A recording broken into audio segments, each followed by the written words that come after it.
આપ જોઈ રહ્યા છો સૌરાષ્ટ્ર ધારા ન્યૂઝ। હવે જોઈએ અગત્યના સમાચાર। બગસરા શહેરમાં જીનપરા વિસ્તારમાં ગણપતિ ઉત્સવ અંતર્ગત ભવ્ય ગણેશજીના અન્નકૂટ દર્શન ખુલ્લા મૂકતા ભાવિ ભક્તોએ અન્નકૂટના દર્શન કરી ધન્યતા અનુભવી। દરરોજ અવનવા ધાર્મિક કાર્યક્રમોનું પણ આયોજન કરવામાં આવેલ। અમરેલીના બગસરા શહેરમાં જીનપરા વિસ્તારમાં ગણપતિ ઉત્સવ નિમિત્તે ગણેશજીને ભવ્ય અન્નકૂટ ધરવામાં આવ્યો। દર વર્ષની માફક આ વર્ષે પણ જીનપુરા યુવા ગ્રુપ દ્વારા ગણપતિ ઉત્સવનું આયોજન કરવામાં આવ્યું, જેમાં ગણેશજીના અન્નકૂટના દર્શન, પૂજા અર્ચના, આરતી સહિત વિવિધ ધાર્મિક કાર્યક્રમોનું આયોજન કરવામાં આવ્યું। સ્વામિનારાયણ મંદિરના વિવેક સ્વામી સહિત ભાવિક ભક્તોએ દર્શનજીના અન્નકૂટના દર્શન કરી ધન્યતા અનુભવી। ગણપતિ દાદાને દરરોજ અવનવા પ્રસાદ ધરવામાં આવે છે, સાથે ભાવિક ભક્તો મોટી સંખ્યામાં ઉપસ્થિત રહી આરતી, પૂજા અર્ચન કરી ધન્યતા અનુભવી છે। રિપોર્ટર અશોક મનોહર, અમરેલી।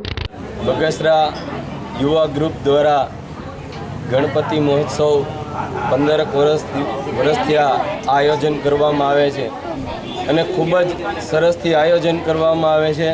ભાઈચારો અને સંબંધિત એકતા જળવાઈ રહે તેવા હેતુથી આ ગણપતિ મહોત્સવનું આયોજન કરવામાં આવે છે। અમારા વિસ્તારની અંદર સામૂહિક ભોજનનું આયોજન કરવામાં આવે છે, તેમજ અહીંયા ગરબા, કીર્તન અને અનેક પ્રકારના અન્નકૂટ જેવા ઉત્સવોનું આયોજન કરી અને સંતોને હાથે સંબંધિત કરવામાં આવે છે। આવા અનેક કાર્યક્રમો કરીને અમે ભગવાનના ઋણી થઈએ તે માટે અમે ગણેશ ઉત્સવ સારી રીતે ઉજવીએ છીએ।